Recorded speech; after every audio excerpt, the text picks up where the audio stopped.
Thanks, Steve. So, as Steve said, I'm Rachel Pasqua. I oversee mobile for organic. We're one of the first digital marketing agencies in the business. And increasingly, the nexus of mobile and social and local marketing is a bigger and bigger part of what our clients are asking us for and everything that we do. So I'm pretty excited about the conversation that we have for today. And I'd like to ask my panelists to introduce themselves briefly.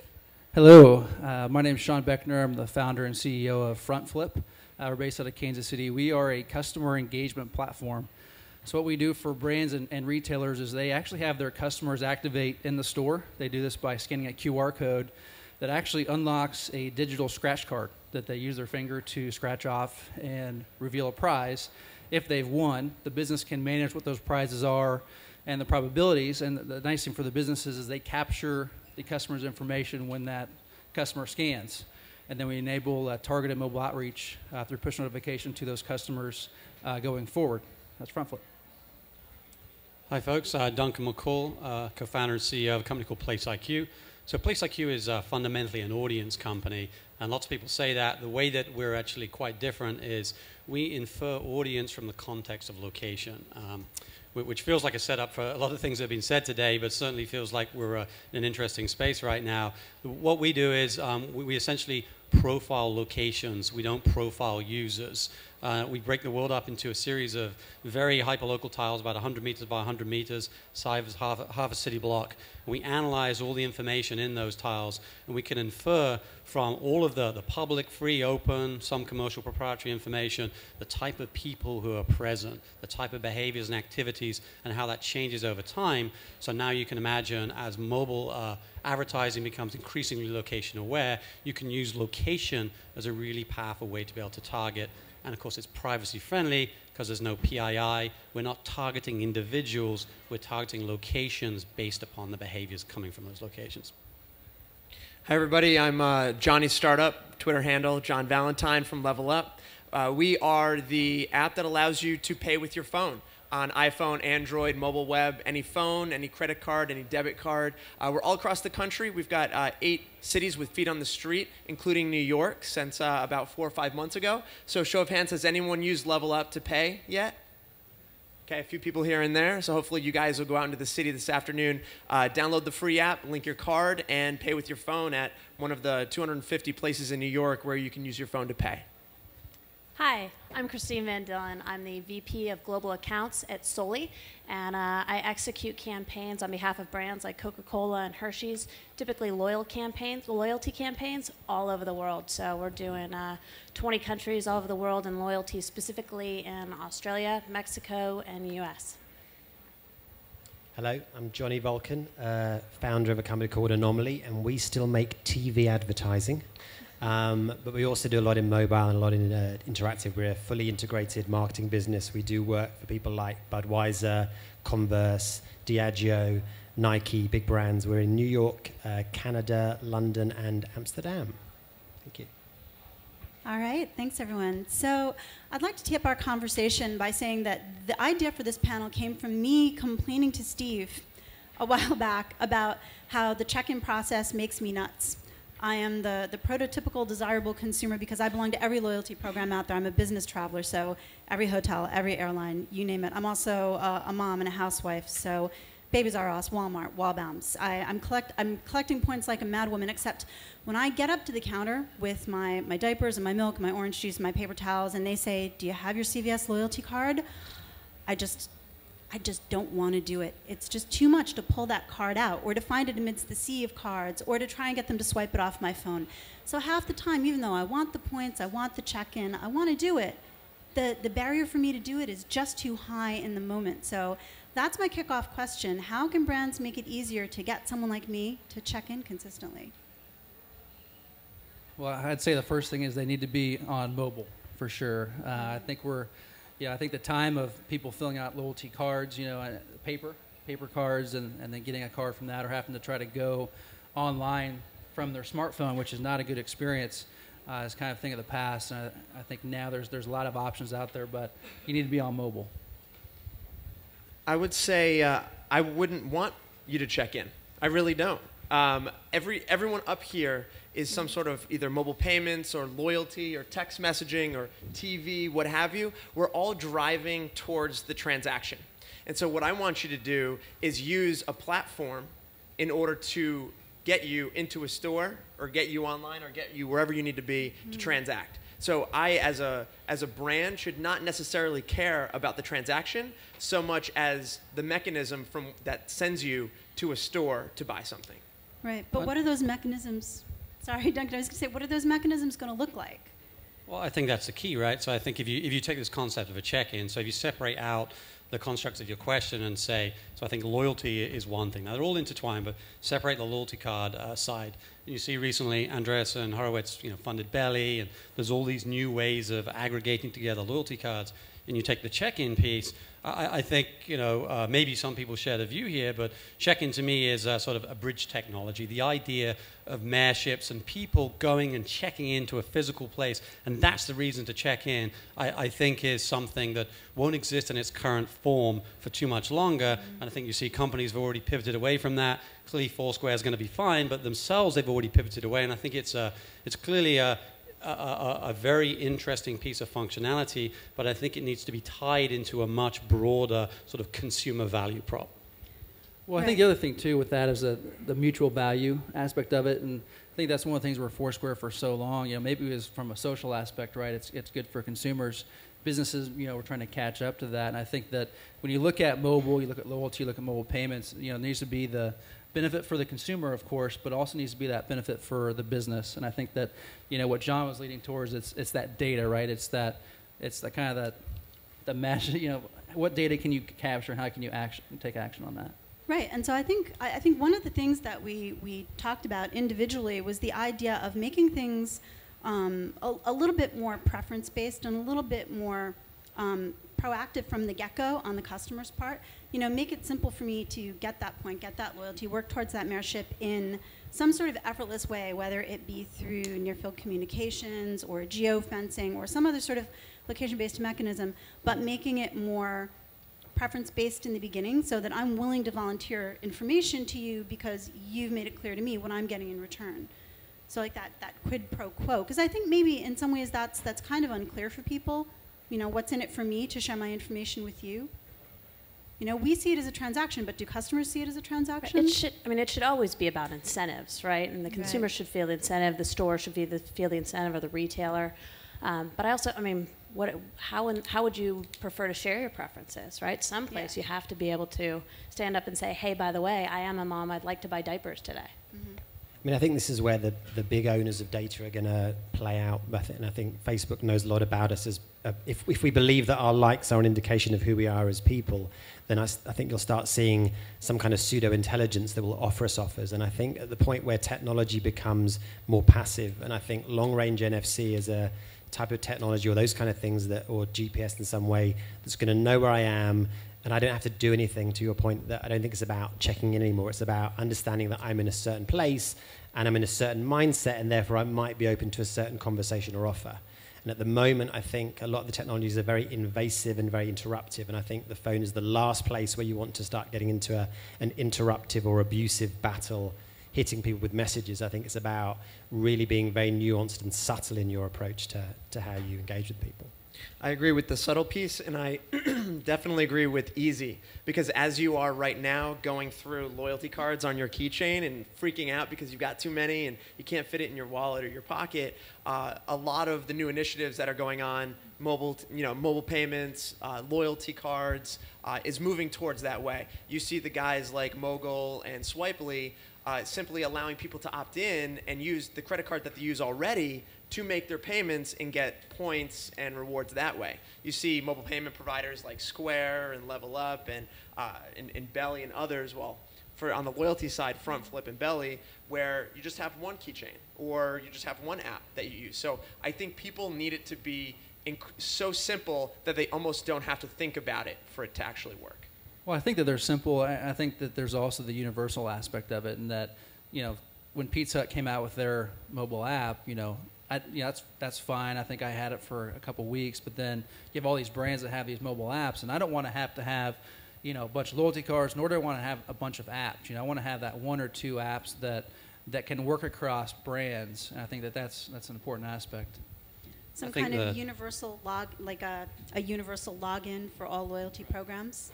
So I think, if the question to me is, right, if you look at the future, if you take this trifecta, you've got the concept of location, check-in now is a big thing there. You've got the idea of payments and future payments, and you've got the idea of loyalty cards.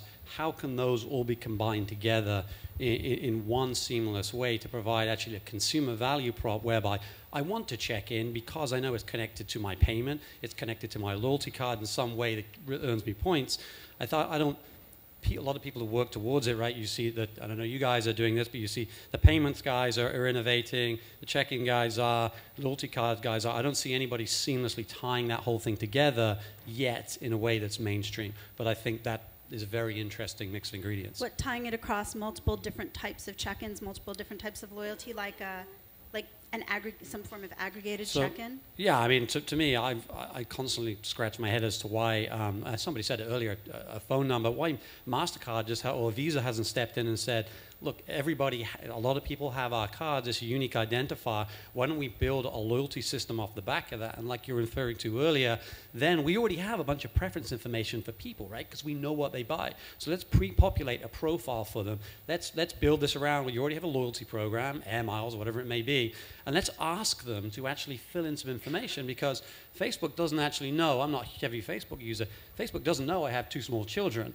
But if I felt that I was earning points and I was going to be targeted ads, I would happily tell somebody that information if there was value for me. I just don't see anybody putting all those pieces together yet. Well, it's interesting because I think there's a misconception. Personally, I think it's a misconception and complete personal point of view here that that the industry has, that people don't want to give up their data. I think that most consumers, if you show them the value of what they're getting for it, they'd be happy to get something in return. I mean, if you can guarantee me that I'm not going to see an ad for Axe body spray or something else that I'm not going to buy, but I am going to see an ad for, for pull-ups, something that's meaningful to me. You'd be surprised. So we're running loyalty programs right now, right? Kids all over the place, they want points for anything. They'll get points, collect points, share their information so they can get a ball cap, right? Adults, a little more discerning, right? We find that mobile credits are huge everywhere. Everybody loves mobile credits. And so I think it goes back to the incentives, right? What dollar amount are you willing to give them to give you the information? And then how do you use technology to bridge that gap? So this is something that a bit cliche, right? We've talked about this before, but I think as an industry, if you take the ad tech digital industry, I think one of the things is, and this may be a little bit harsh, but there's been a failing in actually looking at going all the way to the consumers and saying, so what is the fundamental value proposition for consumers when it comes to digital marketing and advertising? And let's work back from that and saying, instead of saying, boy, we've got all this data, we've got all this insights, how do we actually use that to push something down to the consumer? Go to the consumer and actually work back from a value prop there. And I know it's a little bit idealistic, but I feel that there's a lot of potential there and we haven't really driven towards it. Well, I think that's where kind of the mobile apps, I think, can play a really big part. I don't volunteer my email address really anymore. If I want to do a loyalty program, I can do it through an app. I really don't want to be targeted through email. Push notifications are great, but I want to be able to say, do I want an offer or do I not want an offer? And I really want to be able to do that by a business specific. So if I can turn a business off, or someone sends me an offer and it's great, I'm going to leave that on. But if someone sends me 50 cents off, maybe I say, hey, that's not of value, so I don't want to get things from this business further. So I think it's going away from email and more into push notifications to phones.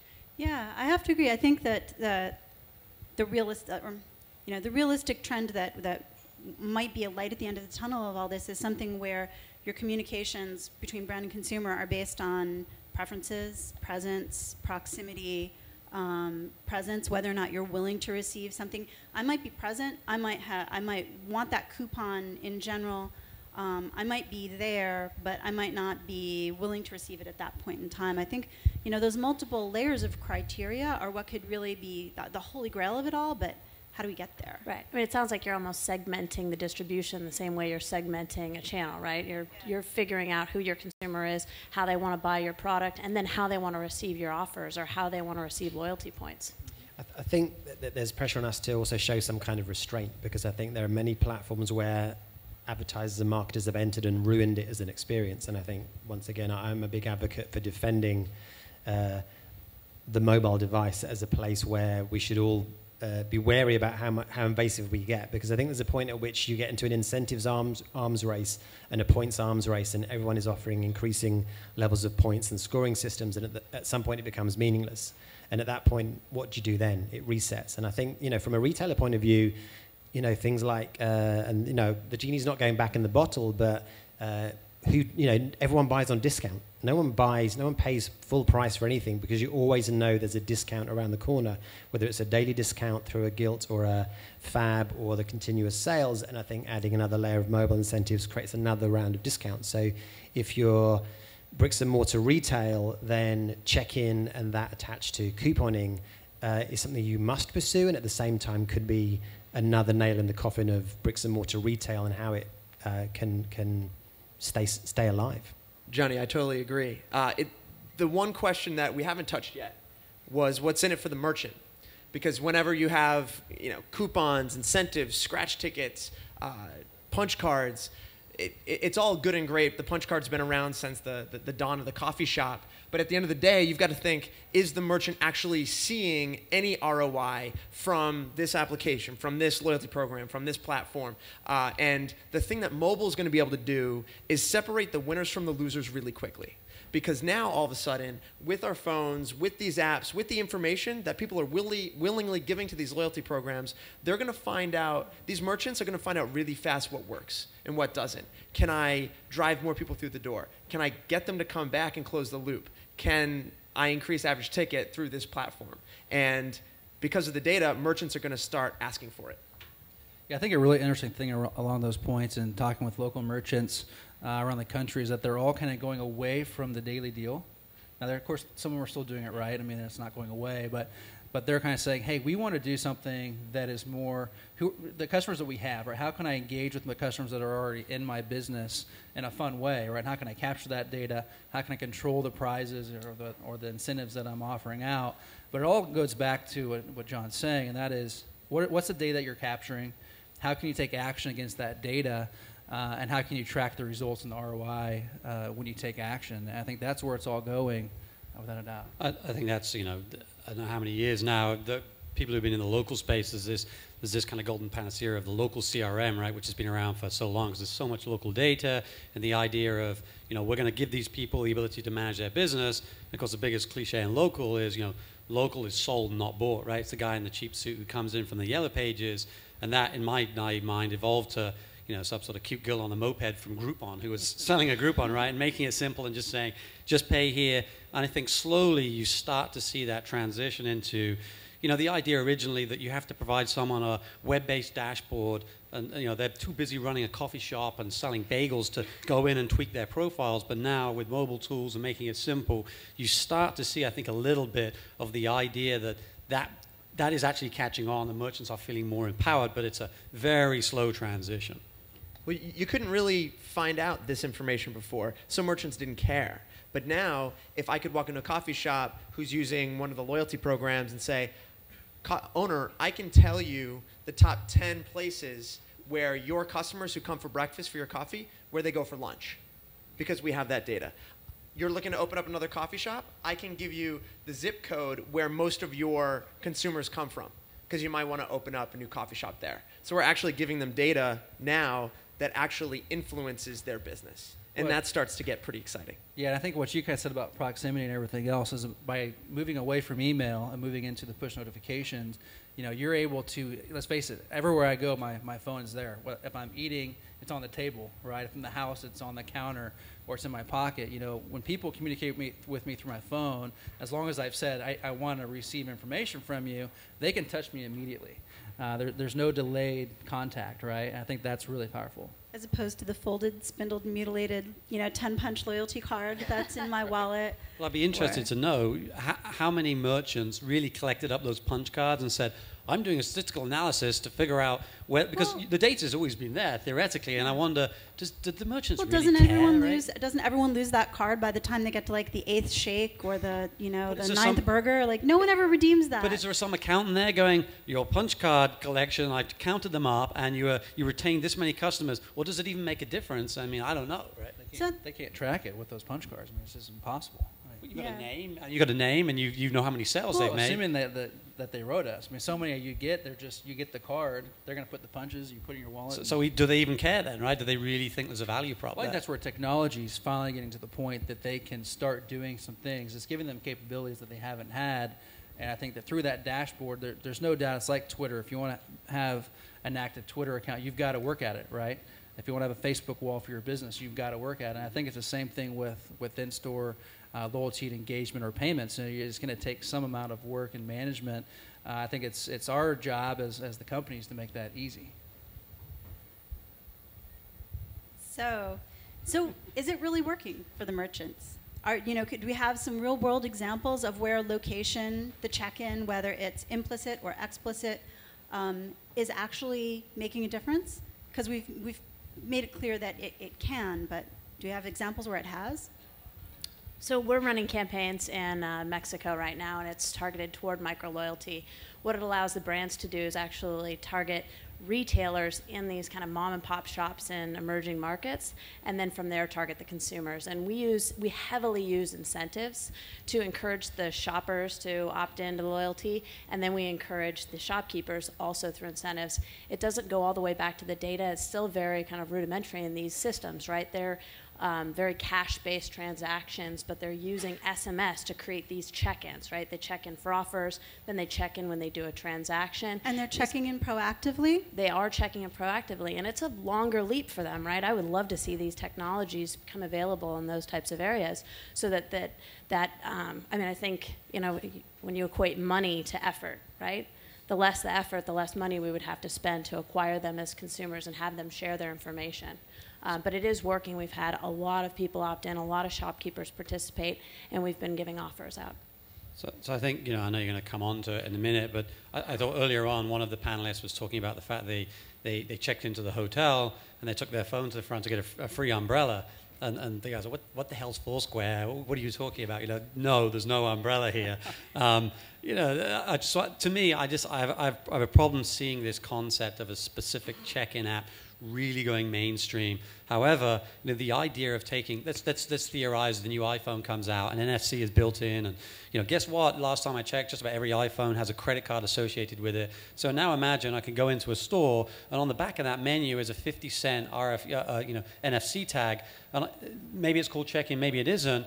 But I can actually hold my phone against that. I don't even need to, bring it out of sleep mode, and suddenly I've performed, an action. I don't need to have an app installed necessarily. Maybe there's a loyalty aspect there. Maybe I get the ingredients, the calories, or whatever it is. Now I can suddenly see you've removed all this friction. It doesn't need to be a specific app. I don't have to type in my email address. So I think when NFC really becomes mainstream, which I don't think we're that far away from, suddenly you remove so much friction, and then the value props that we've been talking about in terms of loyalty, payments, location, suddenly I think you've got a really, really robust platform to build on. Well, I think you can't ignore also the fact that you want to maintain an ongoing conversation with the consumer, right? You don't want to just lose them at point of payment. You want to keep them coming back. So there is an ongoing conversation that needs to be had as well. Yeah, well, so is NFC the panacea? Because NFC really, we talked about it a lot individually before this in our conversations, and it's kind of, we know it's coming, we know it's going to be available, we know it can do what it can do, and it's kind of hard to poke holes in it solving these problems that we're having. I think. So I think it's one of the good and big bets. I think one of the issues that we face is the infrastructure on the retailer side and putting in the hardware to match it. And I think there's a lot of technology on the tech side and the mobile carrier side and interest in doing it, but if you're a big chain, replacing all your cash registers to be NFC enabled might be the thing that has the lag, and whilst we see it disproportionately in certain markets, in other markets it's not there. But I think that's also where you might see a surprise entrant like Apple producing something on the retailer side, and I think they've done a lot of experimenting with their own retail on taking money, and I could easily see, next generation iPhone or iPad effectively becoming the cash register of the future, and I think that'll change things again. So I think that was a yes then, right? We'll take that as a yes. Well, no, but I think there's other bets out there. I think the other side of NFC, which is the less talked about one, is the idea of long range NFC, which is much more passive, and we've been doing works with a big theme park that you'd all know about what that will do in terms of ticketing for people and also the experiences you create. So as you enter anything, you do get that Minority Report experience where I am going to know who you are and I can change screens to be personalized to that experience, and it doesn't involve any action on my part. It's all happening in a very passive way.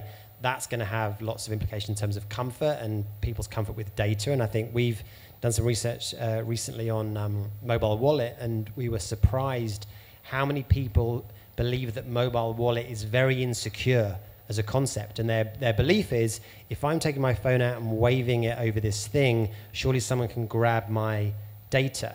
Now, as a very tech-savvy group here, you'd all thought that would be, of course that's not going to happen, but that is a very strongly held belief that this is all a bit too far in terms of magic and is a little too freaky. So we've got some time to pass before people become really comfortable with the technology. Which is why it's interesting when you pointed out the entertainment theme park that you're talking about in terms of like a branded experience. That's kind of what the brands can bring into it, is this trusted experience, because consumers want to work with brands that they trust, right?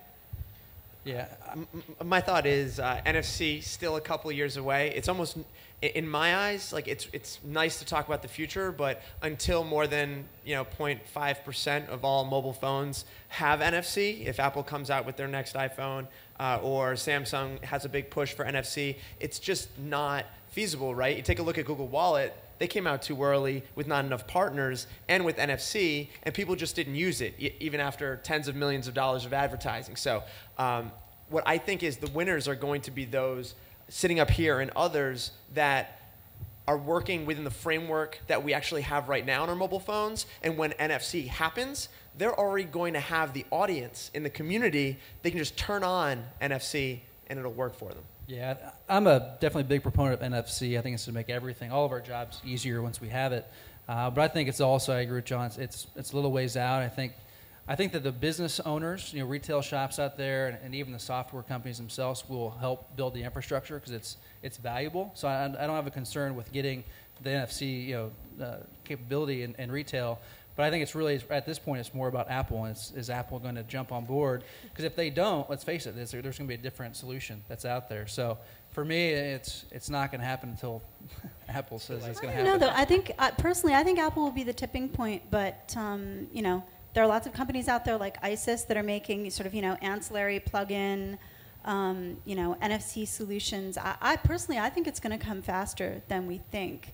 And I think it's going to solve that problem of the proactive check-in, because we know the proactive check-in or the proactive swiping of the plastic loyalty card, it's fast becoming a thing of the past. It's just too much effort in a really busy, fractured and distracted society. But getting you over that hump of remembering, oh, I can get something by declaring my presence here and then entering your passcode or saying your key, your password. I think a combination of that, to Christine's point, like people, it can't be completely effortless, right? There has to be an element of communication on top of it, right? Because I think people want that communication. They just don't want to expend too much effort to get it. Right. I mean, I love the idea of walking to Banana Republic and grabbing a few clothes off the rack and walking out the door and having it all just charge my credit card, right? Right. I feel like we're a few months away from that at least. Yeah, but them alerting you. But that's a combination of them too saying, hey, Christine, there's something special here for you. Yeah. How about a bag to go with those shoes you bought last time? Yeah, the played out Minority Report example. Yeah. But I mean, that already exists in offline data, right? Because if you have a Banana Republic card, they theoretically send you all that. So I think it's also, the danger of a panacea is just because the tools are there doesn't necessarily mean the businesses are going to adopt them in a way that's meaningful. So I think that's always you can visualize how it can be done right, but the reality is Safeway has had all my information for God knows how long, and I don't think I've ever really seen any tangible benefits from it, as has the credit card company. And So as you know, right, I go home and assigned to my home address is all of the data, all of my spend data, all of my demographic data, and still I get junk mail that's complete completely untargeted. It's the same data set, right? So it doesn't necessarily, just because it's coming through a phone doesn't necessarily make me think it's going to be any better. So I worry a little bit about that as well. Yeah, well, that brings me to something interesting that Johnny and I were talking about, which was learned behavior. And we were talking specifically about learned behavior on the consumer side. Like, how do you train people? How do you educate them and help them understand the benefits of NFC and how it's going to make their life easier? How do you train them with the mindset of sharing their data and how to share their data successfully and how to protect what's meaningful and share what they don't mind letting out there? But I think also, how do you train brands to do the right thing with what they get? Because clearly most of us aren't getting it quite right. Yeah, I mean, I think there's a very unfashionable word, integration, which was big about 5 years ago and then got usurped by various other things, and social media probably took it, and now mobile takes that. But really, I think until you can start thinking of these programs as part of an integrated plan, they exist within a very small group of people. And I think the mobile people aren't chatting to the data people at Safeway enough to start tying those things together. And as organizations have become bigger and more complicated and there are more channels, there are fewer people who have got their eyes across everything and are working out how to integrate all these pieces. A great example we had with an application that we produced is ultimately to get the application downloaded, you needed to trigger it somewhere, and that involved printing it on a piece of cardboard. Now, the division of people that do the point-of-sale cardboard are culturally very different than the division of people who are developing mobile apps within these very large organizations, and their timings are off.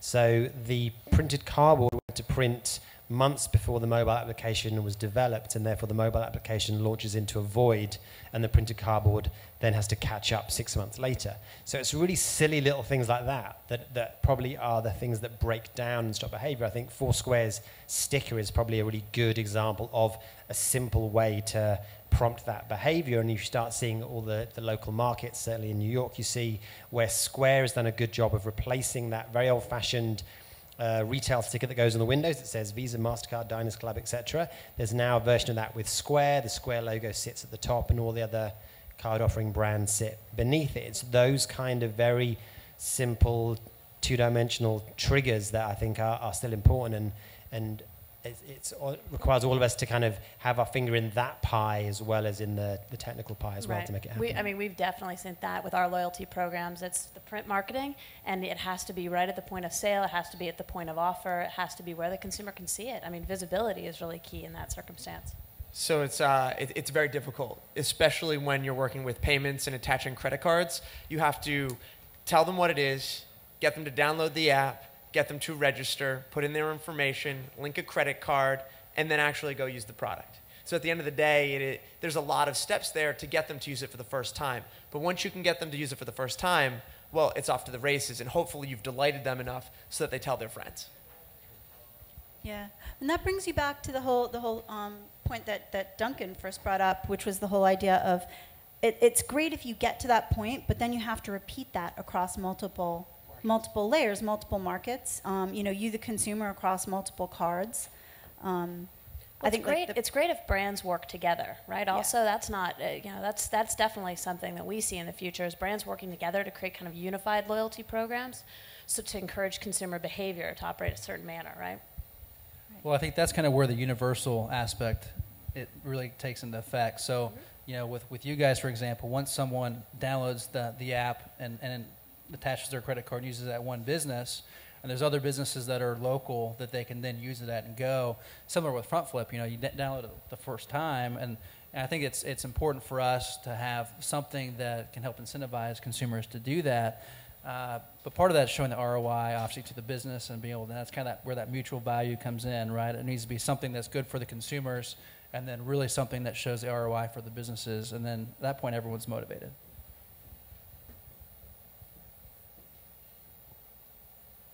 Additional points? Anyone? I think we're getting close to the end of our time. I've got maybe a ROI thing. You had asked for ROI earlier, and we have Dickey's Barbecue. It's about a 200 restaurant chain using Front Flip, and they activated the flip code, QR codes, we call them flip codes, in their store, and they just having their consumers have a chance to win free combos and free sandwiches and things, they've actually increased their top line revenue by 5% 4 months in a row. So they're approaching about 25% in top line revenue growth. Another business based out of Kansas City, They actually sent out a loyalty gift through push notification, and they actually had done some text programs in the past and some email programs before that, and they targeted kind of their top quartile percent of their customers, and they had a 65% redemption rate, and it was a 1-week gift. So I think that the answer is yes, ROI can be very, very high. We're seeing it not only on kind of the instant prizes is where Dickies was getting their ROI,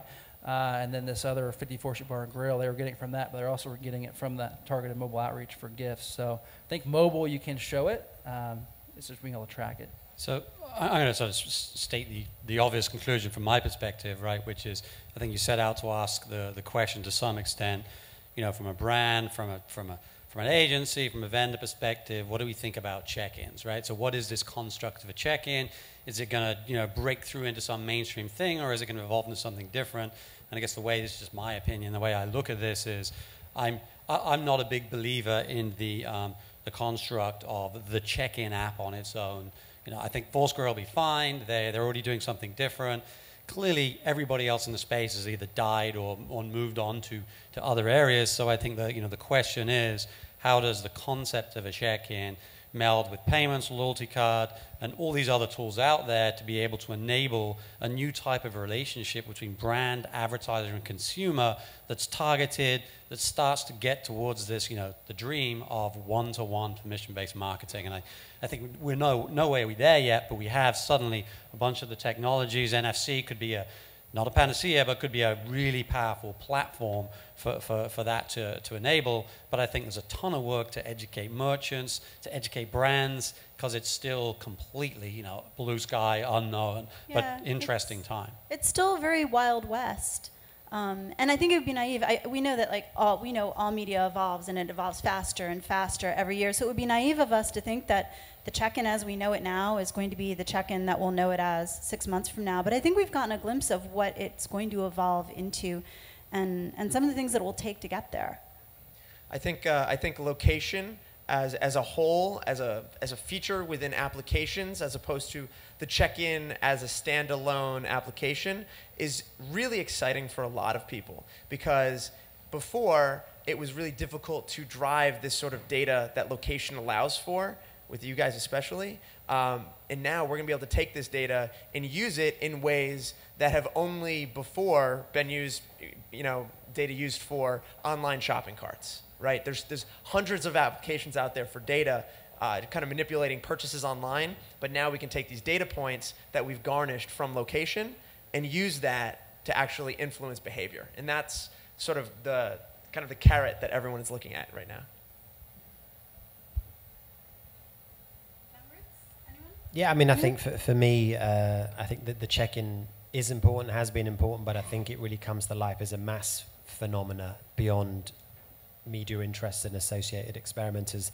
When you get to it being a more passive technology, I think we're probably a couple of generations of device away from it being all pervasive and fully functioning.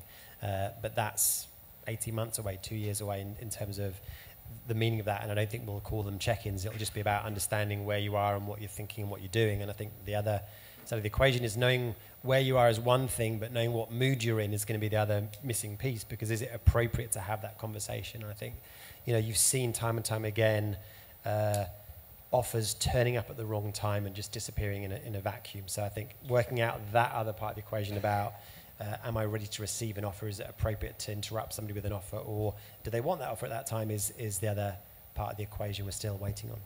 Yeah, I'm looking forward to the time when the check-in actually enhances the consumer experience as opposed to detracts from it. Yeah. Well, 18 months is a blip, right, Steve? Well, I wanted to ask a question about how some of you, Sean, you're already doing this, I think, with Front Flip, making a context more interesting, so that place is a context now, not just a place where you can throw off offers, but it's a place. And I think Duncan Place IQ is also profiling a place at a given moment in time. What's happening here, and how can that experience be enhanced? To some degree, it's the same question that we saw on the retail panel. How do we take that moment in time and enhance the experience of that moment in time and place, and use mobile as the way? Because we know everybody's opening their phone looking for some distraction in any place they are. And they're just, it seems as if they're asking to be entertained, or they're asking to be engaged in a lot of different ways that have maybe nothing to do with offers. Yeah, I agree. Really, with FrontFlip, we're a customer engagement platform, but it really came down. The reason why we created FrontFlip was to help businesses create better experiences with their customer, and I think that that's where kind of gamification plays a part with that. With FrontFlip, you're scanning a QR code, but then you're literally scratching like a lottery ticket on your phone. That's not a guaranteed winner. The businesses are setting their odds. Typically, maybe 40% of the people win, and the business sets those prizes. And we have a feature coming out here in a few weeks where you actually be able to do the same thing with a gift. So right now, the gifts come to you, but there's going to be a fun component of how do you open that gift. And what's that level of suspense and that fun? It's something that, when someone scratches off and they happen to win the grand prize, maybe it's a free appetizer or a free entree, or maybe it's free clothing or whatever it might be, people that are around it are saying, wow, what just happened? What did they just do? And they're looking at a scratcher and saying, what is that? And so it creates that viral aspect, but it all comes back to the fun. And I think that when businesses can make an experience fun, they're winning a battle that they haven't been able to do. Filling out a loyalty card is not fun. Like we have some tax companies that were using our product during the last part of the tax season. Well, getting your taxes done isn't fun, right? But they had a scratch card that actually allowed you to win prizes, and that made it better. So I think it goes across all businesses. Yeah, I think to your point, the context of location can be used, not just in mobile. So right now, you can start to think of ideas to say, well, if I know this mobile ad impression is a user and they're highly likely in a work environment, this is probably not a good time to push them a rich media ad. Let's show them something very basic. Or probably not a good time to show them certain products and services. If they're coming out of a nightclub, they're in a different context. If they're on the beach, if I know they're a tourist because they're in Fisherman's Wharf in San Francisco, I don't need to know who they are, but I'm not going to show them ads for roofing repairs or local lawyers. I'm going to show them ads for hotels. But I think it goes beyond advertising. We're already doing stuff with digital out-of-home planning, TV planning, and you start to think about what's the common construct that we all have. We're all in physical places, right? All of us, as far as I know, we move through physical place and time, and now finally we've got this idea that when we connect to this digital thing we call the internet, the cloud, more and more your location is known, and that's a really important data point that is privacy friendly if you respect it in the right way, and you can use that as a tremendously powerful indicator across medium to communicate to people in a much more respectable, targeted way. Paying with a credit card, kind of boring. Paying with cash, really boring. But using your phone either for an NFC scan or a QR code scan, and either the dock will light up, or you'll get an email right away with your receipt. That's actually a positive net outcome for the payment space. They want to actually have payments not be sort of a negative experience, but either neutral or positive. We've been able to increase average tickets 7% from people who pay full price with Level Up. So across all merchants, that's a really exciting stat, kind of showing you that people paying with their phone, it's actually not like paying at all. It's actually just using your phone to open up another app, except you're doing something simple, easy, fun. Same applies for loyalty. It's even better when you get an email after the transaction or after the check-in or after the scratch-off saying, hey, you just earned $5. Go spend it next time you come in. That's a positive experience. Rachel, panel, thank you very much.